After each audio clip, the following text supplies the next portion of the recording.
निरंग अदब में खुशामदीद दोस्तों, शामिल करते हैं एक दिल को छू लेने वाली तहरीर। एक विरासत यह भी है, इसको तहरीर किया है मौलाना वहीदुद्दीन खान ने। करीम बख्श सीधे सादे दीनदार आदमी थे। गांव की मामूली आमदनी पर गुजर कर लेते। 65 साल की उम्र में वो 4 बच्चे छोड़कर मरे तो उनके लिए उन्होंने कोई काबिल ज़िक्र जायदाद नहीं छोड़ी थी। उनके इंतकाल के बाद उनके बड़े साहबजादे रहीम बख्श शहर चले आए ताकि अपने लिए कमाई की कोई सूरत कर सकें। शहर में उन्होंने मुख्तसर सरमाया के साथ एक कारोबार शुरू कर दिया। रहीम बख्श के वालिद ने उनके लिए कोई मादी विरासत नहीं छोड़ी थी, मगर कनात और सादगी और किसी से लड़े भड़े बगैर अपना काम करने की विरासत छोड़ी थी। ये विरासत रहीम बख्श के लिए बहुत मुफीद साबित हुई। उनकी सादगी और कनात का नतीजा ये हुआ कि मामूली आमदनी के बावजूद वो मुसलसल तरक्की करने लगा। उनका लड़ाई भड़ाई से बचने का मिजाज उनके लिए मज़ीद मुआविन साबित हुआ। हर एक उनसे खुश था, हर एक से उनको ताउन मिल रहा था। उनकी तरक्की की रफ्तार अगरचा सुस्त थी, मगर वो एक दिन रुके बगैर जारी रही। रहीम बख्श का कारोबार अगरचे मामूली था, मगर उनकी शराफत, उनकी बेगर्जी और उनकी ईमानदारी ने उनको अपने माहौल में इतनी इज्जत दे रखी थी जैसे कि वही कोई बड़ी हैसियत के आदमी हों। उनके पास सरमाया बहुत कम था, मगर लेन देन में सफाई और वायदे का पक्का होने का नतीजा ये हुआ कि बाज़ार में बड़े बड़े व्यापारी उनसे कहते थे कि मियाँ जी जितना चाहे माल ले जाओ, पैसे की परवाह न करो, पैसे बाद में आ जाएंगे। बाज़ औक़ात ऐसा भी हुआ कि किसी से झगड़ने की नौबत आ गई, मगर उन्होंने खुद ही अपने को चुप करा लिया। वो शरीर आदमी के खिलाफ कोई जवाबी कार्रवाई न करते, बल्कि खामोशी से अपने कारोबार में लग जाते और उसके हक़ में दुआ करते रहते। जब भी उनके दिल में शैतान कोई बदमामलगी का जज्बा डालता तो उनके वालिद का मासूम चेहरा उनके सामने आ जाता। उनको ऐसा महसूस होता कि अगर मैंने कोई गलत मामला किया या किसी से झगड़ा फसाद किया तो मेरे बाप की रूह कब्र में तड़प उठेगी। ये ख्याल फ़ौरन उनके जज्बात को दबा देता। वो दोबारा उसी तामीरी रास्ते पर चल पड़े जिसमें उन्हें उनके बाप ने छोड़ा था। उनका कारोबार बढ़ा था, उनको मज़ीद मुआवन की ज़रूरत महसूस हुई।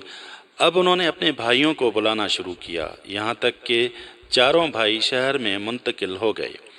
धीरे धीरे उनके कारोबार के 4 मुस्तकिल शोबे हो गए। हर शोबा एक एक भाई के सुपर्द था। चारों भाई एक साथ मिलकर रहते और एक साथ ही खाते पीते, मगर कारोबारी एतबार से हर भाई अपने अपने शोबे को आज़ादाना तौर पर अंजाम देता था। कुछ दिनों के बाद रहीम बख्श को महसूस हुआ कि बड़े भाई होने की हैसियत से चूँकि वही कारोबार के मालिक हैं, इसलिए बकिया भाई अपने काम को इस दिलचस्पी से नहीं करते जैसा कि कोई आदमी उस वक्त करता है, जबकि वो काम को अपना ज़ाती काम समझता हो।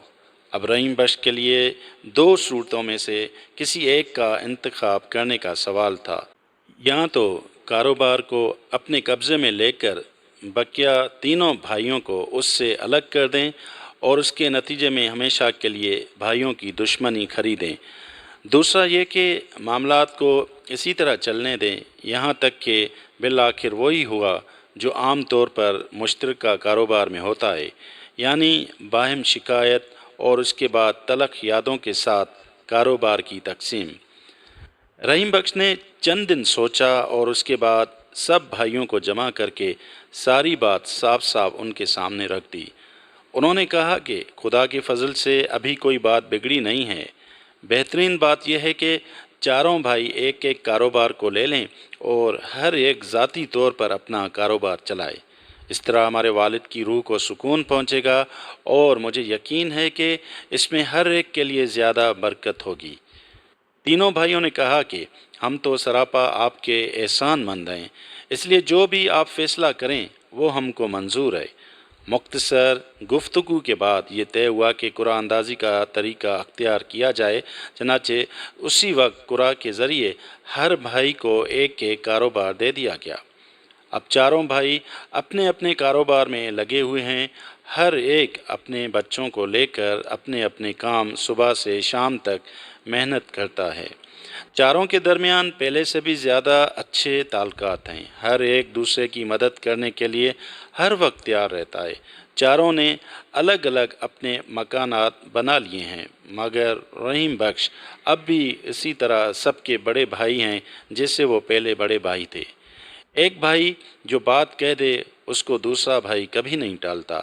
ایک گھر میں کوئی ضرورت پیش آ جائے تو چاروں گھروں کی عورتیں اور بچے مل کر اس کو اس طرح کرتے ہیں جیسے وہ ہر ایک کا اپنا کام ہو۔ اکثر باپ یہ سمجھتے ہیں کہ اپنی اولاد کے لیے سب سے بڑی وراثت یہ ہے کہ وہ ان کے لیے مال اور جائیداد چھوڑ کر اس دنیا سے جائیں، مگر یہ حقیقت ہے کہ سب سے زیادہ خوش نصیب اولاد وہ ہے جس کے باپ نے اس کے لیے بااصول زندگی کی وراثت چھوڑی ہو۔ وہ اپنی اولاد کو یہ سبق دے کر دنیا سے گیا ہو کہ اپنی محنت پر بھروسہ کرو، لوگوں سے الجھے بغیر اپنا کام کرو، اپنی واجبی حق پر قناعت کرو، حال کے فائدوں سے زیادہ مستقبل کی امکانات پر نظر رکھو، خوش خیالیوں میں گم ہونے کے بجائے حقیقت پسندی کا طریقہ اختیار کرو۔ مادی وراثت سے زیادہ بڑی چیز اخلاقی وراثت ہے، مگر بہت کم باپ ہیں جو اس حقیقت کو جانتے ہیں۔